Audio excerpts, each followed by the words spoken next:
She cried when she married him, and by sunrise, she wished she hadn't. The old man would say, leaning back as the fire cracked low and slow, because out here in the West, tears meant something, and silence meant even more, and Clara Whitmore learned that before the sun had time to clear the ridge line. Before we continue, tell me, where are you watching from? Drop your town or state below. And if you believe some men carry storms inside them without ever letting the world see the rain, stay with me. Now back to the story. The church was small, wood-worn smooth by years of dust and prayer, sunlight cutting through the high windows in long golden bars that didn't quite reach the floor, and Clara stood at the end of the aisle with her hands folded so tight her knuckles had gone pale, her breath shallow, her eyes refusing to look up at the man waiting for her near the altar. Elias Boone. Folks didn't say his name loud in town. They said it the way people talk about weather coming in, quiet, cautious, like if you spoke too boldly it might turn on you. He lived 20 miles outside town, past the last fence line where the land flattened into dry grass and wind, where nothing grew unless it had learned to fight for it. Some said he'd bought the ranch cheap because no one else wanted it. Some said he didn't buy it at all, that it had been left behind, and he just stayed. Clara didn't know what to believe. She only knew her father had shaken hands with Elias 3 days ago, his voice steady in a way that meant the decision had already been made, and by morning she was standing in a borrowed dress that smelled faintly of lavender and dust, waiting to become a wife to a man she'd never once seen smile. It's just for the land, her father had told her the night before, staring out the window instead of at her. He'll keep the ranch afloat. Keeps us all from losing everything. He hadn't said the rest, but she'd heard it anyway. This is the only way. So she walked. One step, then another. Boots soft against the wood. Every sound in that church felt too loud. The creak of boards, the shifting weight of people watching, the wind slipping through the cracks like it had come to witness something it didn't quite trust. She reached his side without ever lifting her eyes fully, but she could feel him there, tall, still, like a post driven deep into the earth. When she finally looked up, just once, it wasn't what she expected. No anger, no hunger, no trace of the rough stories whispered about him in town.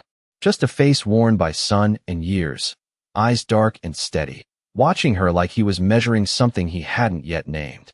The preacher's voice came and went, words about union and promise drifting like dust in sunlight, and Clara felt them pass over her without landing anywhere real. When it was time, her voice didn't shake. That surprised her most. I do, she said, clear enough for everyone to hear. And then it was done, just like that.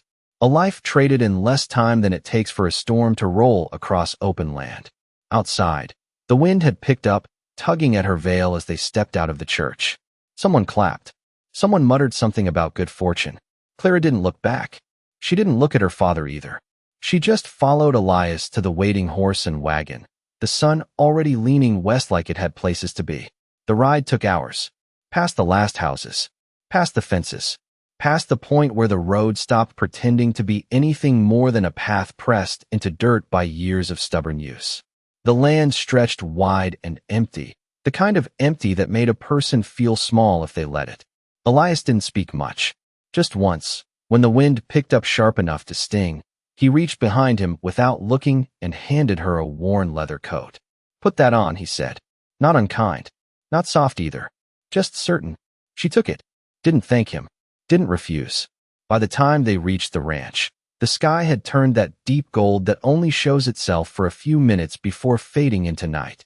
The house stood alone, weathered boards, wide porch, lantern already lit by the door like it had been waiting. But it wasn't the house that caught her breath.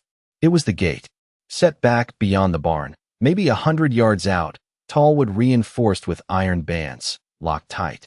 Standing where no gate should have needed to stand. No pasture behind it. No visible herd. Just that barrier, cutting off a piece of land like it held something the rest of the world wasn't meant to see. Clara felt it before she understood it. That quiet shift in the air. That sense of something watching without being seen. She turned slightly, eyes fixed on it longer than she meant to. Elias noticed. Of course he did. Men like him noticed everything. Stay away from that gate, he said, voice low, almost lost to the wind. Not a threat. Not a warning shouted in anger. Something else. Something heavier. Clara swallowed, her fingers tightening in the coat he'd given her. "What's behind it?" she asked before she could stop herself. Elias didn't answer right away. He stepped down from the wagon, boots hitting dirt with a dull, final sound. Then he looked at her, really looked this time, like he was deciding whether she was ready for something she didn't even know she was asking. "Nothing that'll harm you," he said finally. And for the first time since she'd met him, she wasn't sure that was meant to comfort her. The house settled into silence the way old wood always does, slow and patient, each board giving a quiet sigh as the night air cooled the heat of the day. And Clara stood just inside the doorway for longer than she needed to, her eyes adjusting to the dim glow of the lantern while her ears searched for something out of place, something that would confirm every whispered warning she had carried with her from town. But there was nothing except the wind brushing along the walls and the distant creak of that gate somewhere out in the dark, steady, almost rhythmic, like it had its own breath. Elias moved past her without a word, setting his hat on a peg by the door and crossing the room with the kind of quiet that came from years of living alone, every motion measured, nothing wasted. And when he reached the small table by the window, he paused just long enough to light a second lamp, the flame catching with a soft flicker that pushed the shadows back an inch at a time. "There is food on the stove," he said, not turning around, his voice carrying through the room, like it belonged there more than he did. "You should eat." And Clara nodded, even though he could not see it, her hands still gripping the edge of the coat he had given her, as if letting go might send her drifting somewhere she could not return from. She moved slowly, each step deliberate, her boots sounding louder than they should against the floor, and when she reached the stove she lifted the lid just enough to let the smell rise. Simple food, nothing rich, nothing wasted, the kind of meal made by someone who understood how to stretch what little the land offered. And for a moment that unsettled her more than anything else because it did not match the man she had been told to fear.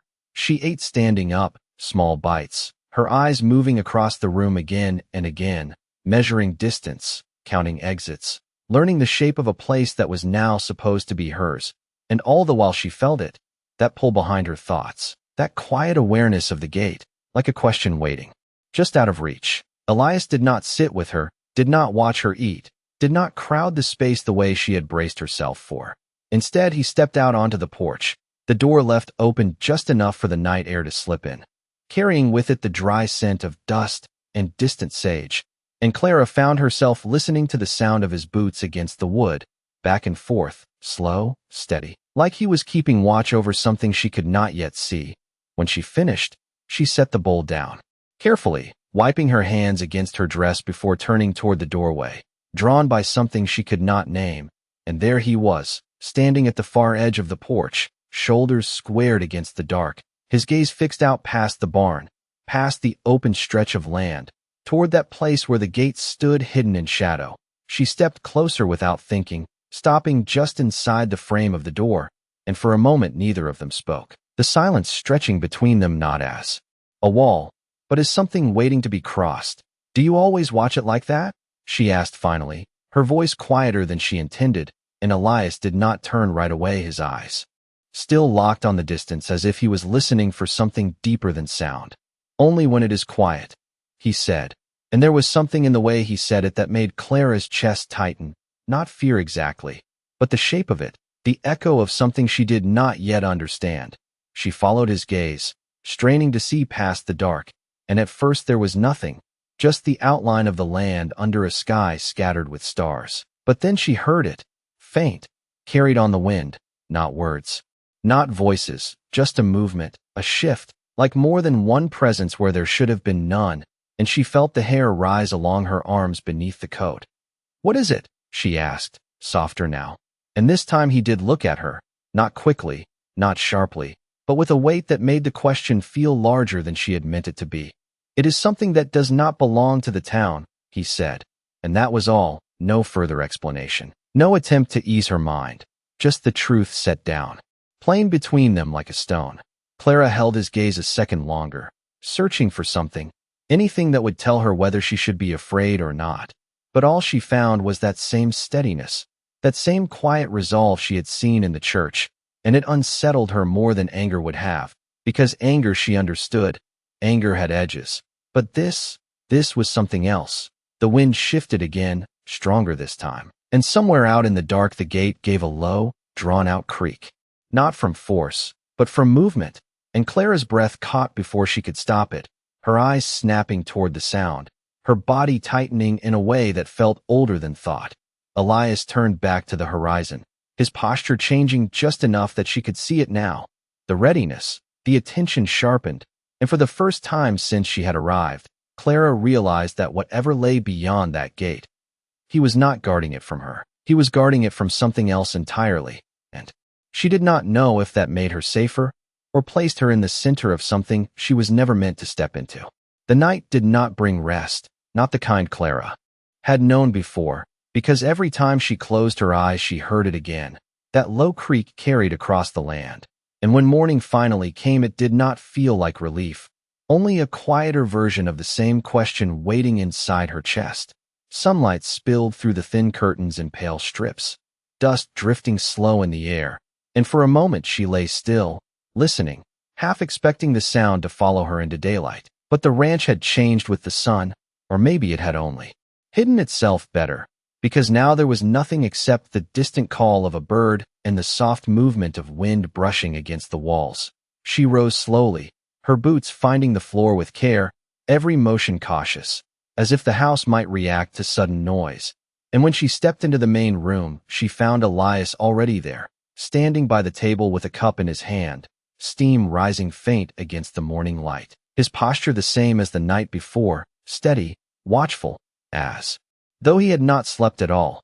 He glanced at her once, brief, enough to mark her presence but not enough to press it. And then he set the cup down and moved toward the door, pausing only to speak in that same measured tone. "There is water out back. You can wash there." Before stepping outside without waiting for a reply, leaving her alone with the quiet that followed him like a shadow, Clara stood there for a moment longer than necessary, her eyes drifting toward the window that faced the open land. And even though she knew she would not see it clearly from here, she felt drawn again to where the gate stood, that unseen line cutting the ranch into two worlds she did not yet understand. She forced herself to move, to follow the simple instruction he had given, stepping out into the morning where the air felt different, lighter but still carrying something unspoken beneath it. And as she walked past the side of the house, she noticed the ground, the way it held more tracks than it should have for a place so far removed from town, not fresh enough to belong to the morning, not old enough to be forgotten, just there, pressed into the dirt like quiet evidence that life moved through this land when no one was watching. She knelt by the basin, dipping her hands into the cool water, letting it run over her fingers, grounding herself in something real, something she could understand. But even then her eyes kept drifting, scanning the distance, searching for a shape that refused to show itself fully. When she stood again, wiping her hands dry, she saw him near the barn, working with a calm efficiency that did not match the tension she had felt the night before, adjusting a length of rope, checking the saddle of a horse that stood patient beneath his hands. And for a moment she hesitated, unsure whether to approach or keep her distance, caught between the story she had been told and the man she was beginning to see. Curiosity won before caution could settle, and she walked toward him, each step measured, her voice finding its way out before she could pull it back. "Those tracks," she said, stopping a few feet away. "They are not from one horse." And Elias did not look surprised, not even slightly, as if he had expected her to notice, as if he had been waiting for it. He tightened the strap once more before answering, his voice low but clear in the open air. "No, they are not." And that was all he offered. No explanation, no attempt to soften the truth or expand it, just the fact placed between them like something that did not need decoration. Clara studied him, her brow tightening just enough to show the question forming behind her eyes. And when he finally turned to face her fully, there was something different there. Not distance, not exactly, but a kind of careful restraint, like a man choosing every word before it could leave him. "If they are not from one horse," she said slowly, "then there are others here." And the silence that followed felt heavier than before, not empty, but full of meaning that had not yet been spoken. Elias held her gaze for a moment longer than he had before, then glanced past her shoulder toward the stretch of land beyond the barn, toward that place she could not yet see clearly. And when he spoke again, there was a shift in his tone, something closer to truth than anything he had said so far. "There are people who pass through," he said, "people who cannot stay in town, people who do not have a place the town would accept." And Clara felt the words settle inside her, not as answers, but as pieces of something larger she was only beginning to understand. The wind picked up slightly, carrying with it a faint sound from the distance, softer than the night before, but present enough that she turned her head instinctively, her eyes narrowing as if she could force the land to reveal what it was holding. And for just a second, only a second, she thought she saw a movement beyond where the gate should stand. Not clear, not certain, just a flicker against the horizon that disappeared as quickly as it came. When she looked back at Elias, he was already watching her, not with suspicion, not with warning, but with that same steady attention. And in that moment Clara realized something that shifted the ground beneath her thoughts. He was not hiding the truth from her. Not completely. He was letting her come to it one step at a time, as if forcing it all at once might break something neither of them could repair. She drew in a slow breath, her fingers tightening slightly at her sides. And though the questions had not lessened, though the unease still lingered beneath her ribs, there was something else now, something quieter, something that did not feel like fear. And as she turned her gaze once more toward the unseen gate, she understood that whatever lay beyond it was not just a secret to uncover, it was a choice, waiting to be made, and she had not yet decided which side of that gate she belonged on. By midday the sun had burned away the last trace of morning cool, leaving the land stretched wide and exposed under a hard blue sky. And Clara found that the quiet she had hoped for did not bring comfort. It only made the questions louder, sharper, like the heat itself had a way of pulling truth out of hiding whether a person was ready for it or not. She moved through the small routines of the day with care, sweeping the floor, folding what little there was to fold, learning the rhythm of a place that still did not feel like hers, and all the while she felt it again, that pull toward the far edge of the ranch, toward the line where the barn ended and the land opened into something less defined, less known. Elias worked without pause, moving from one task to the next with that same quiet certainty, repairing a loose board, checking the well, tending to things that needed tending as if the rest of the world did not exist. And yet every so often, without turning his head, without breaking the motion of his hands, he would glance toward the distance, toward that place, and Clara began to notice the pattern, the way his attention never truly left it. It was not until the afternoon had settled into that slow, heavy stillness that something shifted, not in him, but in the air itself, a change so slight it could have been missed if she had not already been listening for it. A sound, soft at first, carried across the land, not the wind, not the call of an animal, something closer to movement, to presence. And Clara froze where she stood, her breath catching without permission as her eyes moved instinctively toward the source. Elias stopped too, not abruptly, not in alarm, but with a stillness that spoke louder than any sudden motion, his hands resting at his sides as he turned his head just enough to listen, really listen. And then, without a word, he set down what he had been holding and began to walk. Clara did not think, not fully, she simply followed, her steps slower, uncertain, but drawn forward by something she could no longer ignore, the distance between them stretching and closing in uneven rhythm as they moved past the barn, past the last familiar edge of the ranch, toward the place where the ground seemed to hold more than it showed. The gate came into view slowly, first as a shadow against the light, then as a shape, tall and solid, its wood worn but strong, the iron bands catching the sun in dull flashes. And for the first time Clara saw it clearly, not as an idea, not as a distant presence, but as something real, something that stood between her and whatever waited beyond. Elias stopped a few steps short of it, his posture straight, his gaze steady, and Clara felt the air shift again, that same quiet tension she had felt the night before. But now it was closer, heavier, pressing against her skin like a question that refused to remain unasked. The sound came again, clearer now, not loud, not threatening, just there. And then, from the narrow space beneath the gate where the ground dipped slightly, something moved. Clara's breath caught as a small hand appeared, hesitant, reaching just past the shadow into the light. Fingers curled slightly, as if unsure whether they were allowed to exist in that space. Everything in her stilled, her thoughts collapsing into that single moment as she stared, unable to look away, unable to step forward or back.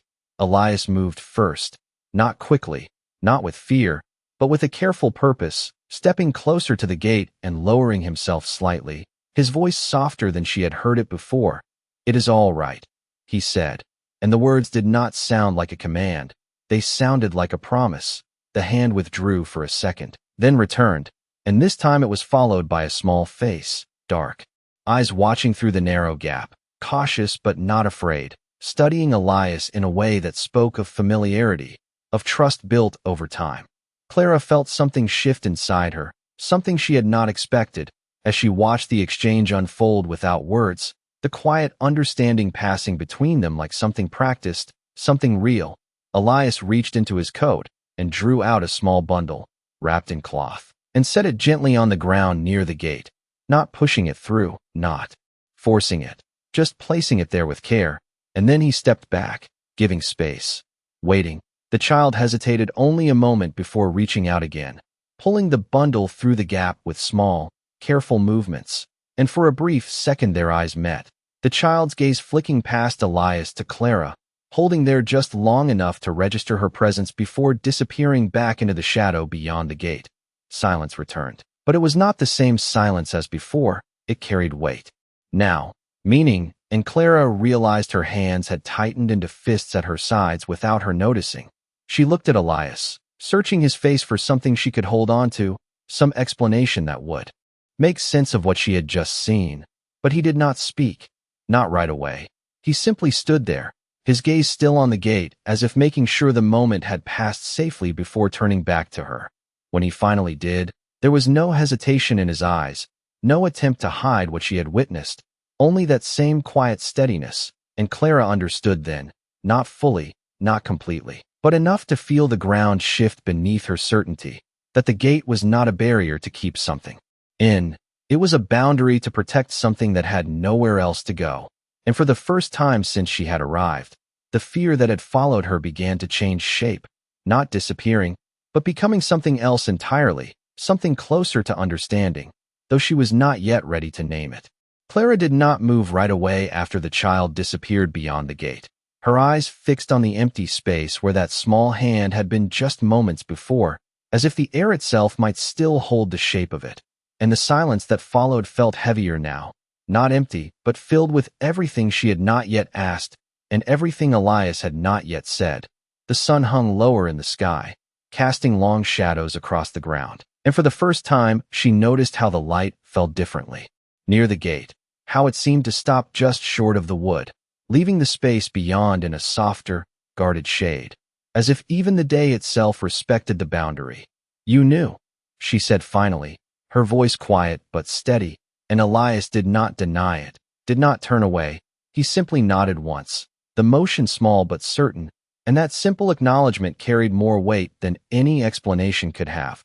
Clara took a slow breath, her fingers loosening at her sides, the tension in her shoulders easing just enough to let something else rise in its place.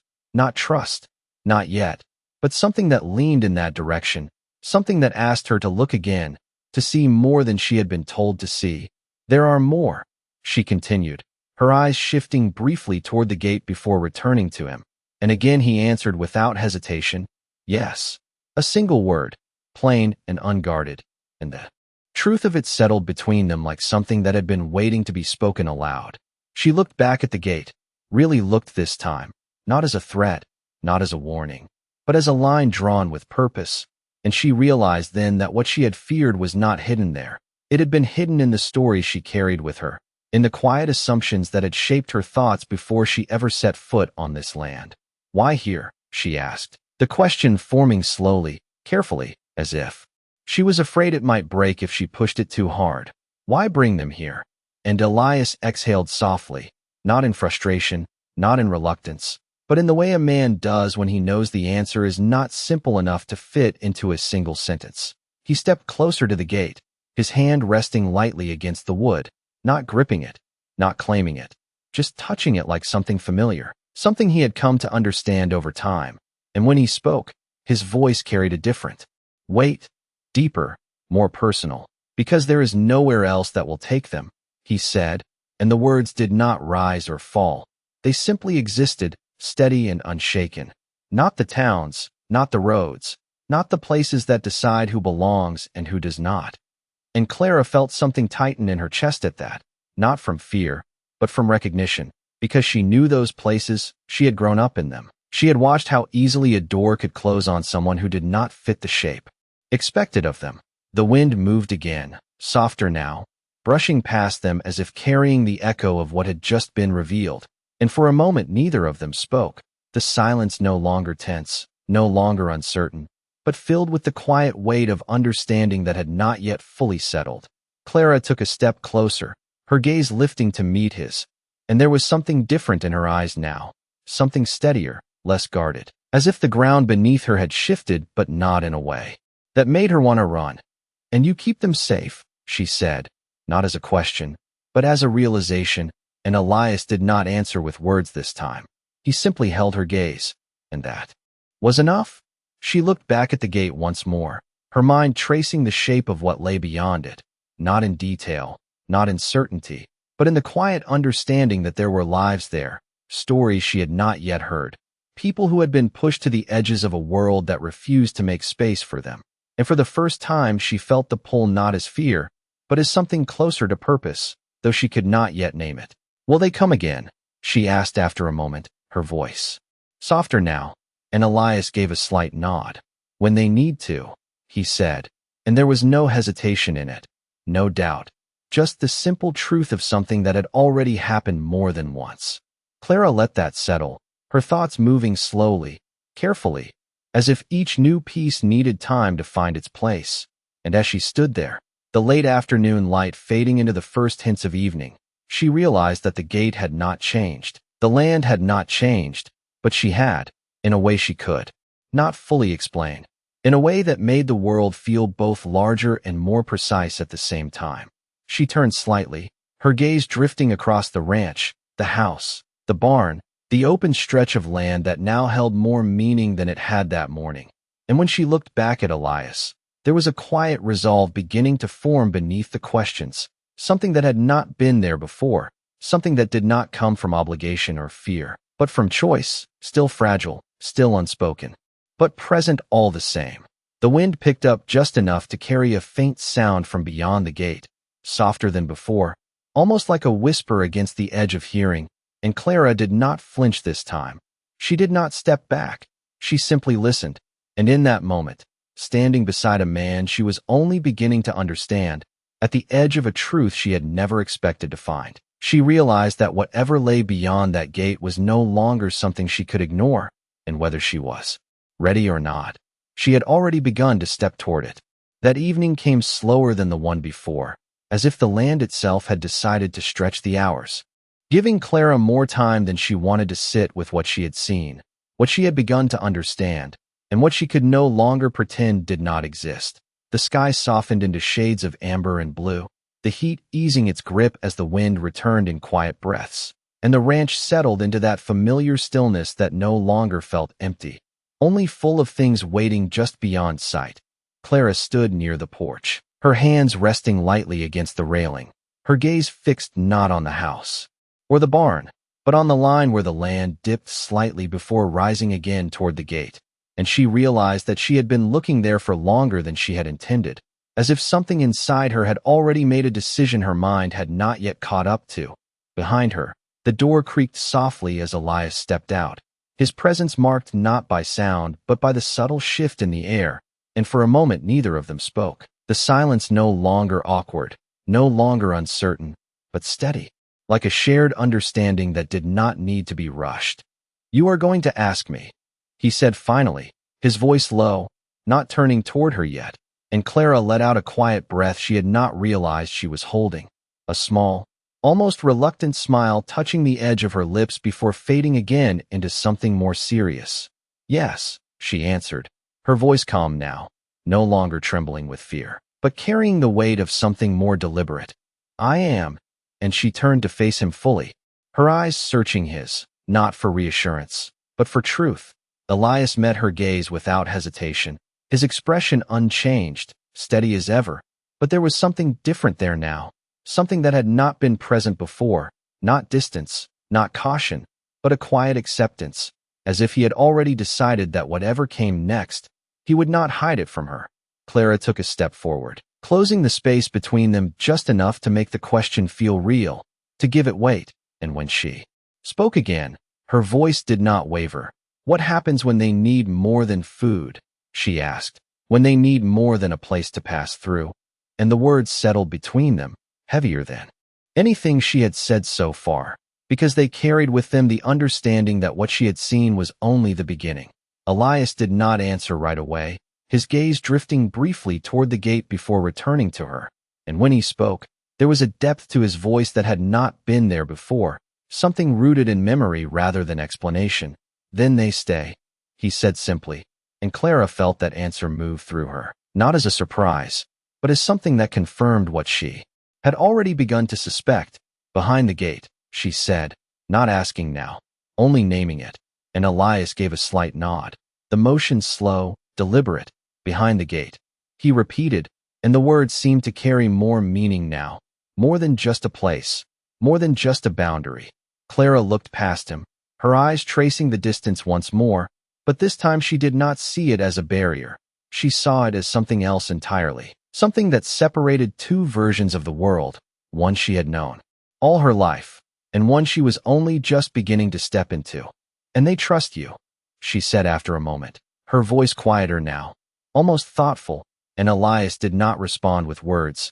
He simply held her gaze again, and that silence answered more than anything he could have said. The wind shifted slightly, carrying with it the faintest sound from beyond the gate, not loud, not urgent, just present, and Clara felt it settle into her chest without the sharp edge of fear that had accompanied it before, replaced instead by something steadier, something that felt like a question turning slowly into a choice. She turned back to him, her expression different now, less guarded, more certain. Though the uncertainty had not fully left her, it had simply changed shape, becoming something she was willing to face rather than avoid. "You did not tell me," she said, not accusing, not angry, just stating the truth as she saw it. And Elias inclined his head slightly, acknowledging it without defense. "No," he said, "I did not." And for a moment the space between them held that admission, simple and unhidden. Clara studied him, her brow tightening just enough to show the thought forming behind her eyes, and then she asked the question that had been waiting since the moment she first saw the gate. "Why?" And this time the word carried everything, not just curiosity, but the weight of everything she had been told, everything she had believed, and everything that had begun to shift since she arrived. Elias exhaled slowly, his gaze lifting toward the horizon where the last light of day was fading into shadow, and when he spoke, his voice was quieter than before, but steadier, as if the answer had been with him for a long time, waiting for someone who would understand it. "Because someone has to," he said, and there was no pride in it, no sense of sacrifice, just the simple truth of a choice made and carried without expectation. Clara felt those words settle deeper than the others, not because they explained everything, but because they did not try to, because they left space for her to see what she needed to see without being told how to feel about it. The sky darkened fully. Then, the first stars beginning to show above the wide stretch of land, and the ranch fell once more into that quiet that now felt different, no longer empty, no longer uncertain, but full of something she was only beginning to understand. She turned back toward the gate one last time, her eyes steady, her breath even, and though she did not move toward it yet, though she did not step beyond the line that still separated her from whatever lay on the other side, she knew, with a certainty that had not been there before, that the next time she stood in this place, she would not stop where she had stopped today, and that realization settled into her like something both heavy and right, something that would not let her turn away, no matter how much of the unknown waited just beyond that gate. The next morning did not ask for permission. It arrived the way all things did out here, steady, unannounced, carrying light across the land like it had done 1,000 times before. But Clara felt the difference before she even opened her eyes, because something inside her had shifted during the night, something quiet but permanent, like a door that had been left slightly open and could no longer be closed the same way again. She rose before the sun had fully cleared the horizon, the air still cool. The world held in that brief moment between shadow and clarity, and for the first time since she arrived, she did not hesitate. She did not linger in the doorway or wait for the day to decide itself around her. She stepped outside with purpose, her gaze already fixed on the distance where the gate stood. The ranch was still, the kind of stillness that belonged to early morning, where even the wind had not yet found its voice, and she moved across the yard with measured steps, her boots pressing lightly into the dirt, each mark left behind like a quiet record of a choice she was only beginning to understand. Elias was not in sight, not near the barn, not by the well, and for a moment she wondered if he had gone out early, if he had chosen not to be there when she reached this point. But the thought did not stop her. It only settled somewhere behind her as she kept walking. The gate grew larger with each step, no longer distant, no longer a shape against the horizon, but something real, solid, waiting, and Clara felt her breath steady rather than quicken. Her hands relaxed at her sides instead of tightening the way they had before, because the fear that had once filled this space had changed. It had thinned, reshaped itself into something she could carry without turning away. When she reached it, she stopped, not from hesitation, but from recognition, understanding that this line, this place, marked more than just distance. It marked the point where everything she had known ended and something else began. The wood stood tall before her, worn but unbroken, the iron bands cool beneath the morning light, and for a moment she simply stood there, her eyes tracing the grain, the marks left by time and weather, as if the gate itself held a memory she was trying to read. Then she heard it, faint but unmistakable, a movement beyond, softer than the wind, lighter than footsteps, but present enough that she could not deny it. And instead of stepping back, instead of calling out, she moved closer, her hand lifting slowly until her fingers rested against the wood, the contact grounding her in a way she had not expected. The surface was rough, real, not a barrier built on fear, but one shaped by purpose, and she let her hand remain there for a moment longer than necessary, feeling the weight of that understanding settle into her. "You do not have to," a voice said behind her, quiet but clear, and Clara did not startle. She did not pull away. She simply turned her head slightly, enough to see Elias standing a few feet back, his posture relaxed but his gaze attentive, watching her not with concern, not with warning, but with something closer to respect. "I know," she answered, her voice calm, steady, and when she turned fully to face him, there was no uncertainty left in her expression, only a quiet resolve that had not been there the day before. Elias studied her for a moment, his eyes searching for something, perhaps doubt, perhaps hesitation, but finding neither, and then he gave a small nod, not granting permission, not offering approval, just acknowledging the choice she had already made. Clara turned back to the gate, her hand still resting against it, and this time when she pushed, she did not hesitate. She did not brace herself for what might be on the other side.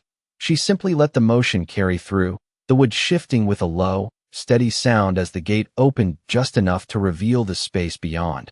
The light changed first, softer, filtered, as if the land itself had chosen to hold this place differently, and then the shapes began to form, not all at once, not clearly, but enough for her to see that the world on the other side was not empty. It was alive in a way she had not expected. She stepped forward slowly, crossing the threshold without fanfare, without announcement, and as her foot touched the ground beyond the gate, she felt it, not a change in the land, but a change in herself. Something quiet settling into place as if she had reached a point she had been moving toward long before she knew it. The air carried a different weight here, not heavy, not tense, but layered, filled with the presence of lives moving carefully, quietly, and as her eyes adjusted, she began to see them, not all at once, not in full detail, but in glimpses, a figure near the trees, a shape moving between shadows, the outline of someone watching without stepping forward. And Clara did not feel fear, not this time. She felt something steadier, something that held her in place without forcing her to retreat. Behind her, the gate remained open, not wide, not exposed, but enough, and she knew without turning that Elias was still there, not following, not leading, simply standing where he had always stood, at the edge, holding the line. Between two worlds without asking which one she would choose. Clara took another step forward, her gaze steady, her breath even, and in that moment, as the quiet presence of the unseen became something she could finally face, she understood that the gate had never been locked, not in the way she had imagined. It had only been waiting for someone willing to see beyond it, and now that she had, there was no turning back to the person she had been before she crossed it. The ground beyond the gate did not feel different under Clara's boots, not in the way she had imagined. There was no sudden shift, no line drawn in the soil to mark where one world ended and another began, and yet everything felt altered in a way she could not measure, as if the air itself carried a quieter truth that did not need to announce its presence. She moved forward slowly, her steps deliberate, her gaze steady as the shapes that had once been distant began to take form, not rushing toward her, not retreating, simply existing in a careful balance that spoke of lives lived in watchfulness rather than fear. A woman stood near a cluster of low trees, her posture upright, her expression unreadable but not unkind, dark eyes observing Clara with a patience that felt older than the land itself. And beside her a child, the same one from the day before, held the cloth bundle close, small fingers gripping it with quiet certainty. Clara stopped a few feet away, not because she was afraid, but because she understood now that this space required something different, not distance, not caution in the way she had known it, but respect, the kind that did not demand anything in return. No one spoke at first, the silence, stretching between them not as a barrier, but as a bridge waiting to be crossed, and Clara felt her breath steady as she allowed the moment to settle, to become something real rather than something she might break by moving too quickly. The woman inclined her head slightly, a gesture so small it might have been missed if Clara had not been watching closely. And in that motion there was acknowledgement, not acceptance fully given, but not withheld either, something in between, something earned over time rather than granted in a single moment. Clara returned the gesture without thinking, her own movement slower, less certain, but honest, and the child stepped forward just enough to place the bundle on the ground between them, as if offering it back, or perhaps sharing it in a way Clara did not yet understand. She looked down at it, then back at the child, her brow tightening slightly, and the woman spoke then, her voice calm, measured, carrying the rhythm of a language shaped by something deeper than words alone. "He brings what is needed," she said, and Clara knew without asking that she meant Elias. Clara nodded slowly, her eyes shifting briefly toward the gate behind her, where she knew he still stood, though she had not turned to confirm it. And when she looked back, she saw more now, more than just the two before her, subtle movements in the distance, figures partially hidden by trees and shadows, watching, waiting, not with suspicion, but with a careful attention that spoke of lives accustomed to being unseen. "And you stay," Clara said softly, not as a question, but as something she was beginning to understand, and the woman's gaze held hers for a moment longer before she answered, "For as long as we must." And there was no weight of complaint in it, no bitterness, only the quiet acceptance of a reality shaped by forces beyond this place. Clara felt those words settle inside her, not as something distant, but as something that touched the edges of her own life in ways she had not considered before, and she realized then that the gate had not only separated spaces, it had separated understanding, had kept her on one side of a truth she had never been asked to see. The wind moved gently through the trees, carrying the faint scent of earth and smoke, and Clara let herself breathe it in, grounding herself in the moment, in the presence of people she had been taught to fear without ever knowing why. The child picked up the bundle again, holding it close, and stepped back beside the woman, their movements quiet, unhurried, as if time here followed a different rhythm, one not dictated by the demands of the world Clara had known. She felt a pull then, not backward, not toward the gate, but forward, deeper into this space, into something she did not yet fully understand. And for a moment she hesitated, not out of fear, but out of respect for the boundary she had just crossed, unsure how far she was meant to go. The woman seemed to sense it, her gaze softening just slightly, and she stepped aside, not inviting, not insisting, simply making space. And that small gesture carried more meaning than words could have, offering Clara a choice rather than a direction. Clara took a slow breath, her hands steady at her sides, and stepped forward again, not far, just enough to stand fully within the space beyond the gate. And as she did, she felt it settle within her, that quiet understanding she had been moving toward since the moment she first saw the gate, that this place was not hidden because it was wrong, but because the world beyond it had not yet learned how to see it clearly. Behind her, the gate remained open, the line between the two worlds no longer as fixed as it had once seemed, and though she had not looked back, she knew Elias was still there, not watching to control, not waiting to decide, simply present, holding that space for as long as it was needed. Clara lifted her gaze once more, taking in the quiet movement around her, the lives unfolding in careful, deliberate ways, and she realized that she was no longer standing at the edge of something unknown. She had stepped into it, fully, and whatever came next would not be shaped by the stories she had been told, but by what she chose to see for herself. And in that realization, there was no fear left, only the steady weight of a truth she was finally ready to carry. Clara remained where she stood even after the small circle of movement around her resumed its quiet rhythm, her eyes adjusting not just to the shapes and figures but to the way they existed, without urgency, without the constant tension she had expected. And it struck her then that this place did not feel hidden in the way she had imagined. It felt protected, as if every movement carried an understanding that did not need to be spoken aloud. The woman who had first addressed her moved closer. Now, not abruptly, not with any demand, but with a calm presence that filled the space between them in a way that made Clara straighten slightly without realizing it. And when she spoke again, her voice was steady, measured. "You came through the gate on your own," she said, not questioning, simply acknowledging, and Clara nodded, her hands still relaxed at her sides, her voice finding its place more easily than before. "I did." And there was no hesitation in it, no uncertainty left to hide. Behind, the woman studied her for a moment longer, her gaze thoughtful rather than guarded, and then she gestured lightly toward the space behind her, not a command, not an invitation spoken aloud, just a quiet opening of the path that had not been visible before, and Clara understood without needing words that she was being allowed to see more, to step further into something that was not given freely but earned through presence and patience.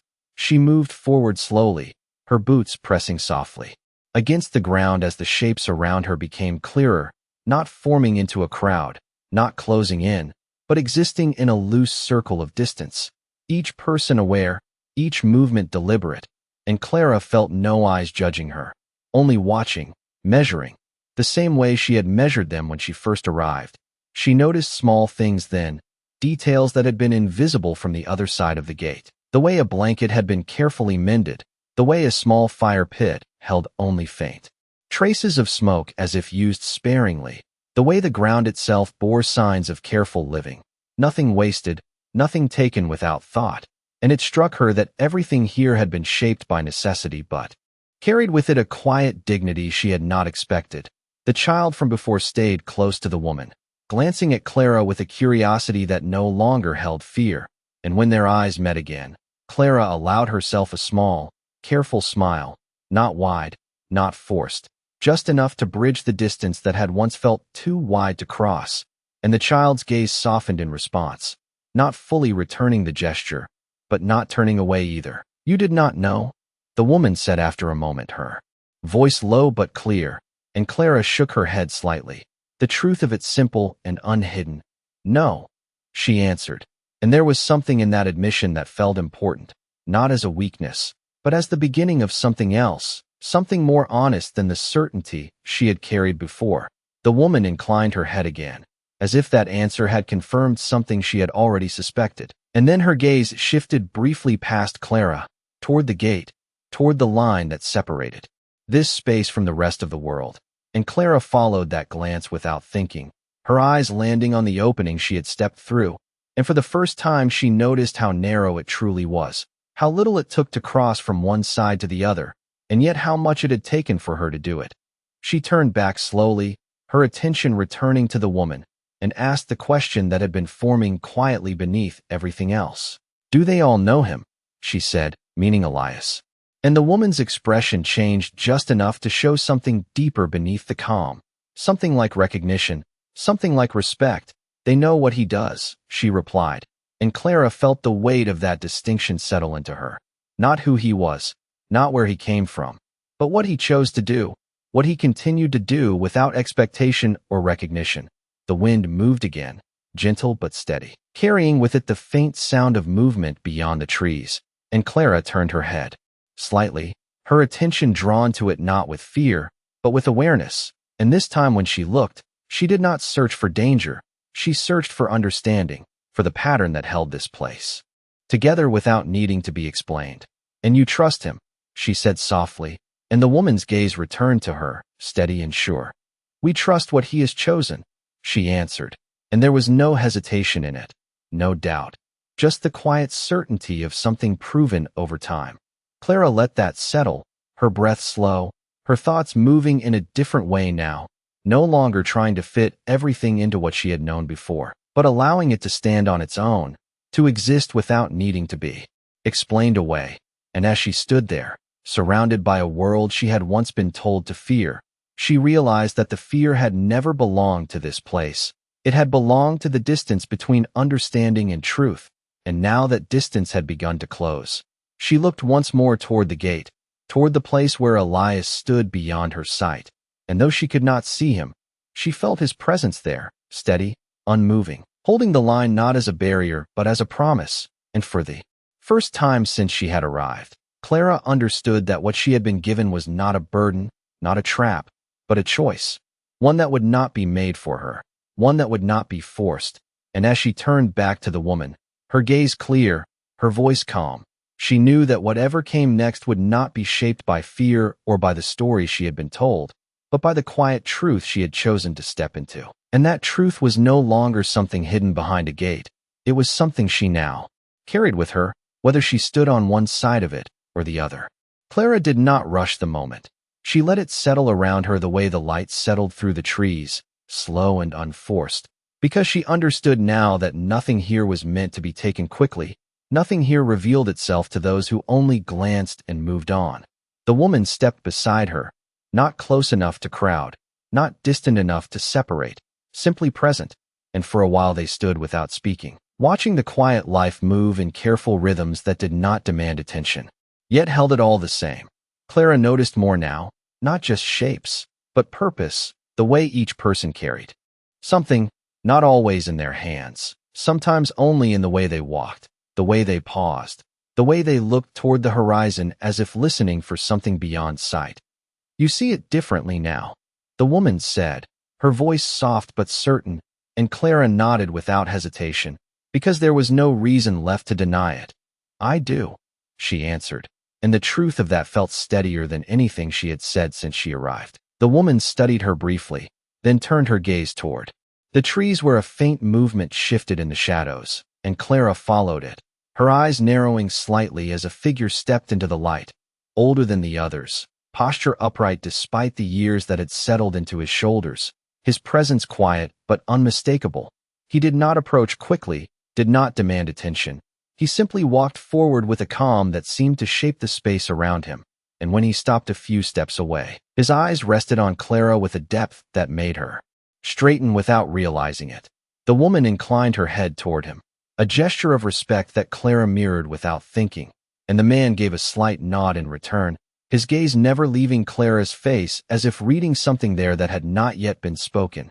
You crossed, he said, his voice low, steady, carrying the weight of someone who had seen many come to this point and not all step beyond it, and Clara held his gaze. Her answer simple but certain, yes, and for a moment that single word seemed to carry more meaning than any explanation could have. The man's expression did not change much, but there was a subtle shift, something like acknowledgement settling into place, and he turned slightly, his eyes moving across the space behind him, taking in the quiet movement of those who lived within this boundary, before returning to Clara once more. Then you must decide what that means, he said, and the words did not press, did not demand, they simply existed, placed before her like a path that could be taken or left behind. Clara felt the weight of that, not as pressure, but as clarity, because for the first time since she had arrived, the question was not what this place was, but what she would do with the truth of it. She glanced briefly toward the gate, the narrow opening still visible behind her, and she understood then that stepping through it had not been the end of something. It had been the beginning, the first of many choices that would shape what came next. "I already have," she said quietly, her voice steadier than she expected, and the man's gaze sharpened just slightly, not in challenge, but in interest, as if he was listening for the wait. Behind her words, Clara drew a slow breath, her eyes lifting to meet his fully, and in that moment she did not think of the town, or her father, or the life she had left behind. She thought only of what she had seen, what she had felt, and the quiet truth that had settled into her since she crossed that line. "I will not turn away," she said, and the words did not come out as a declaration. They came out as something simpler, something more grounded, like a promise she had made to herself. Before speaking it aloud, the wind moved gently through the trees, carrying the sound of distant movement that no longer felt unfamiliar, and the man held her gaze for a moment longer before giving a small nod, not approval, not relief, just acknowledgement, as if the choice itself was what mattered, not the outcome it might bring. Beside her, the woman's posture eased slightly, a subtle shift that spoke of something unspoken passing between them, and Clara felt it too, that quiet shift, that sense that she was no longer standing at the edge of something she did not belong to, but within it, part of a truth that had been there long before she arrived. She turned once more toward the gate, her eyes tracing the line that had once seemed so fixed, and she realized that it no longer held the same meaning. It was not a boundary to keep her out, nor a barrier to keep others in. It was a point of choice, a place where understanding began or ended depending on who stood before it. Behind her, the quiet life of the place continued, steady, unhurried, and Clara felt something settle into her with a certainty she had not known before, not loud, not overwhelming, but strong enough that she did not question it. She looked back at the man, then at the woman, her gaze clear, her breath even, and without needing to say anything more, she understood that this moment was not about proving anything, not about earning a place. It was about standing where she had chosen to stand and not stepping away from it. The sun had begun to lower again, casting long shadows that stretched across the ground, touching both sides of the gate. And for the first time, Clara noticed how the light did not stop at the boundary, how it moved freely, reaching both worlds without distinction. And she realized then that the division had never been in the land itself.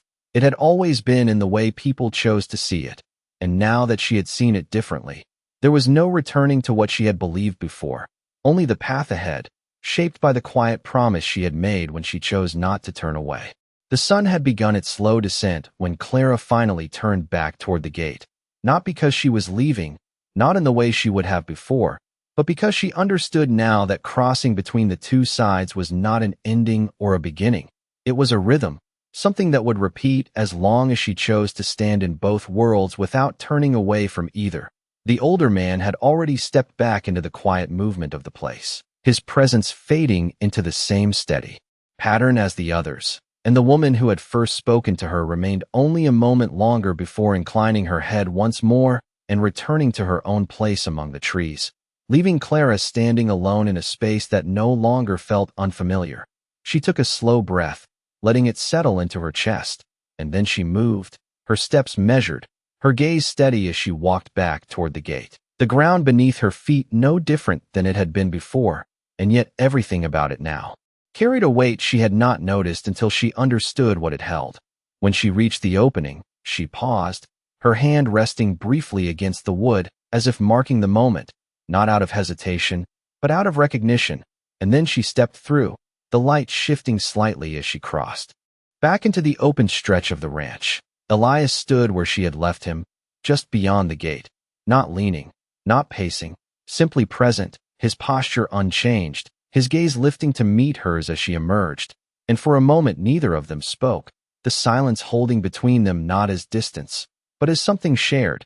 Clara took a few steps closer, stopping within reach but not closing the space entirely, and she saw it then, clearer than before, the way he watched her, not searching for answers, not expecting explanation, but waiting, giving her the space to speak if she chose to, or to remain silent if she did not. "They know what you do," she said finally, her voice calm, even, and Elias gave a slight nod, not as confirmation, but as acknowledgement that the truth had reached her without his need to place it there. Clara studied him for a moment longer, her eyes tracing the lines of his face. The quiet steadiness that had once unsettled her now something she could recognize. For what it was, not distance, not coldness, but restraint, the kind that came from choosing silence over explanation when words would not change what needed to be done. "You never asked anything in return," she continued, not accusing, not questioning, simply naming what she had seen, and Elias's gaze shifted briefly toward the gate before returning to her. "It was not mine to ask for," he said, and the simplicity of it carried more weight than anything else he could have said. The wind moved softly between them, carrying the familiar scent of dust and dry grass, and Clara felt something settle into place, not suddenly, not with force, but with the quiet certainty that had been building since she first stepped through the gate. She turned slightly, her eyes moving across the ranch, the house, the land that had once felt like something she had been given without choice, and she realized that it was not the land itself that mattered. It was what it held, what it protected, and the way. It stood between two worlds without belonging fully to either. "Then I will not ask either," she said, her voice softer now, but steady, and Elias watched her closely, not interrupting, not questioning, simply listening as she continued. "But I will stay." And the words did not carry hesitation, did not waver under their own weight. They settled between them as something real, something chosen. Elias held her gaze for a moment longer, his expression unchanged, but there was something there now, something subtle but unmistakable, a quiet shift that spoke not of surprise, but of recognition. As if he had known this was where she would stand long before she reached it herself. He gave a small nod. Not approval, not gratitude, just acknowledgement. And in that simple motion there was more understanding than any spoken agreement could have carried.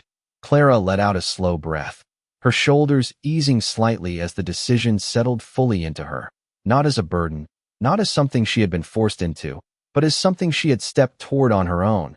The gate stood behind them, unchanged in form but altered in meaning. No longer a line that separated what she knew from what she feared, but a place that marked where she had chosen to see differently, to stand differently. The light continued to fade, the sky shifting into deeper shades as evening approached, and the ranch fell once more into that steady quiet that now felt familiar, not empty, not uncertain, but full of something she had come to understand. Clara turned toward the house, her steps unhurried, and though she did not look back again, she did not need to, because she knew the gate remained open, not wide, not exposed, but enough, and that was all it had ever needed to be. Enough for those who chose to cross, enough for those who chose to stay, and enough for a truth that did not need to be spoken aloud to be carried forward by those who understood it. Morning came with a softer light than the day before, the kind that settled gently across the land without demanding anything in return, and Clara stepped out onto the porch with a quiet sense of purpose that no longer needed to be questioned, her eyes moving instinctively toward the gate, not to check if it was still there, but to acknowledge that it remained exactly as it had been, steady, unchanged, waiting. The ranch had begun to feel different now, not because anything had physically shifted, but because she had, and that change followed her into every step, every breath, every glance she cast across the open land. Elias was already at work near the barn, his movements familiar now, no longer distant or unreadable, but grounded in a rhythm she could recognize. And when he looked up briefly to meet her gaze, there was no need for words, no need for explanation, only a quiet understanding that passed between them like something already agreed upon. Clara moved across the yard without hesitation, her boots pressing into the same dirt she had walked days before, yet carrying a different weight now, one shaped not by uncertainty but by intention. And when she reached the edge where the land dipped slightly toward the gate, she did not pause. She did not wait for the moment to decide itself. She simply continued forward. The gate stood as it always had, tall, steady, its surface marked by time and use, and Clara placed her hand against it briefly, not to steady herself, but to acknowledge the threshold it represented. And then she pushed it open just enough to step through once more. The space beyond greeted her not with silence, but with a quiet presence that had begun to feel familiar, the subtle movements of people who lived carefully, deliberately. And as she stepped inside, she noticed how the air carried a different kind of stillness, not empty, not tense, but full, layered with lives that moved without needing to be seen. The woman from before appeared again, not from a single direction, but as if she had always been there, her presence calm, steady, and Clara inclined her head in greeting without thinking. The gesture, natural now, returned with the same quiet acknowledgement. "You came back," the woman said, her voice carrying neither surprise nor expectation, only recognition, and Clara nodded, her answer simple. "I said I would stay." And the words felt different now, not as a promise spoken once, but as something she was beginning to live.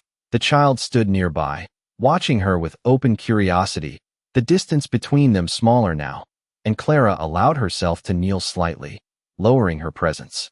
Without forcing it, her eyes meeting the child's in a way that did not ask for trust, but offered space for it to grow.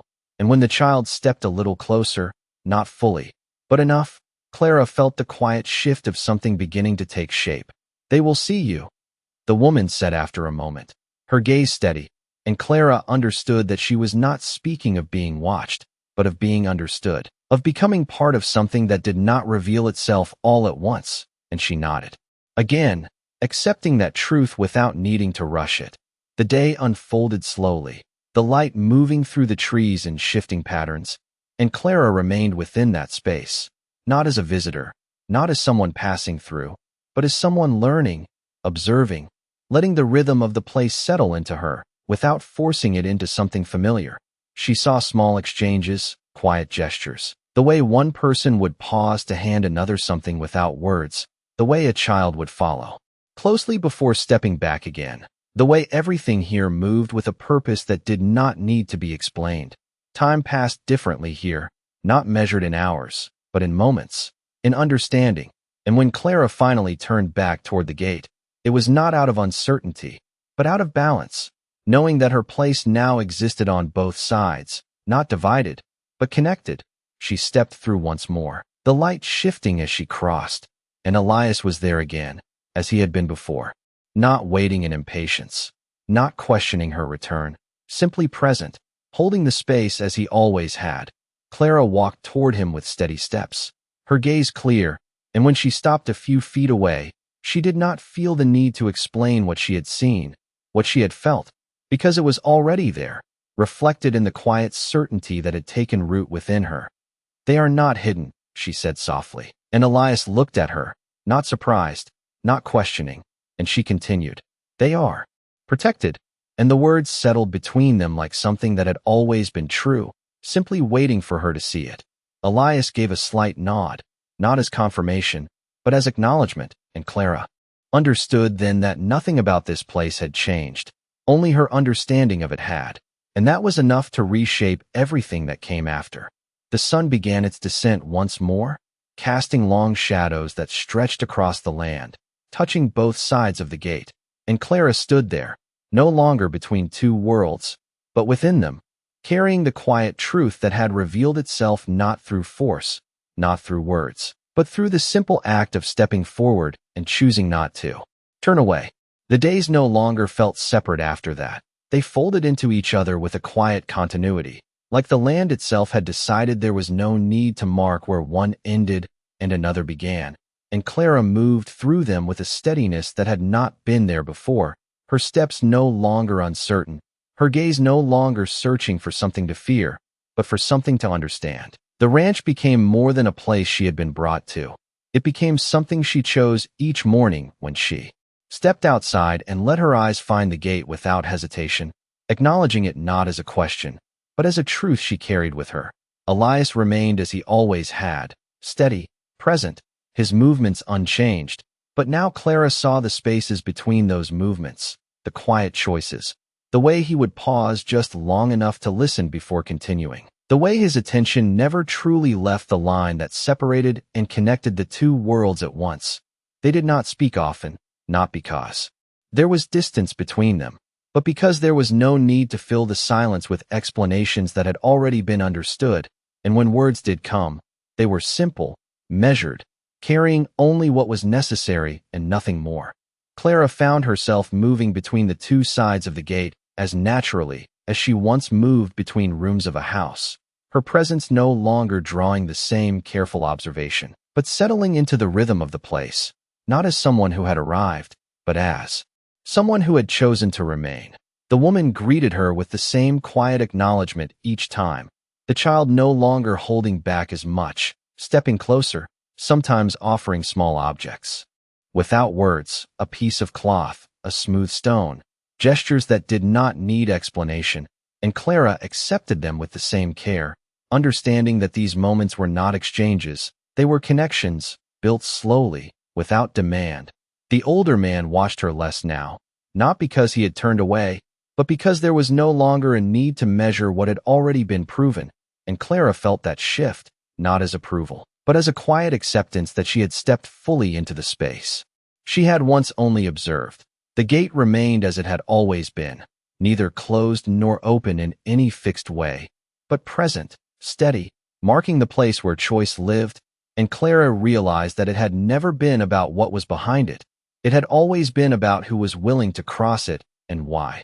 One evening, as the sun lowered and the shadows stretched long across the land, Clara stood beside Elias near the porch, her eyes tracing the familiar line toward the gate, and for a moment she remembered the first time she had seen it, the fear that had settled into her chest, the uncertainty that had followed her every step, and she almost did not recognize that version of herself anymore, not because it had disappeared, but because it had been replaced by something quieter, something stronger, something shaped not by what she had been told, but by what she had chosen to see. "You were never hiding them," she said softly, her voice carrying the calm certainty she had come to trust. And Elias glanced at her briefly, his expression unchanged, but his eyes holding that same steady understanding. "No," he answered, and Clara nodded, her gaze returning to the distance. "You were protecting them," she continued, and this time he did not respond with words, because he did not need to. The wind moved gently across the land, carrying with it the faint, familiar sounds from beyond the gate, no longer distant, no longer unknown, simply part of the world as it existed now, and Clara let herself listen without searching, without questioning, because she understood what it meant. The lights softened as the day gave way to evening, and the gate stood where it always had, unchanged in form, but no longer carrying the weight it once had in her mind.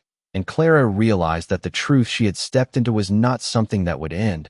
It would remain, in the choices she made, in the way she stood between two worlds without turning away from either.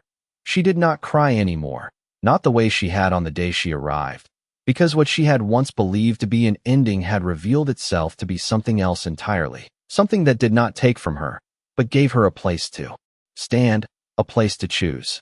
And as she looked once more toward the gate, she understood that what lay behind it had never been the mystery. The mystery had been whether she would be willing to see it clearly, and now that she had, there was no need for words, no need for explanation, only the quiet certainty that some truths did not need to be spoken to be understood. They only needed someone willing to stand still long enough to see them for what they were.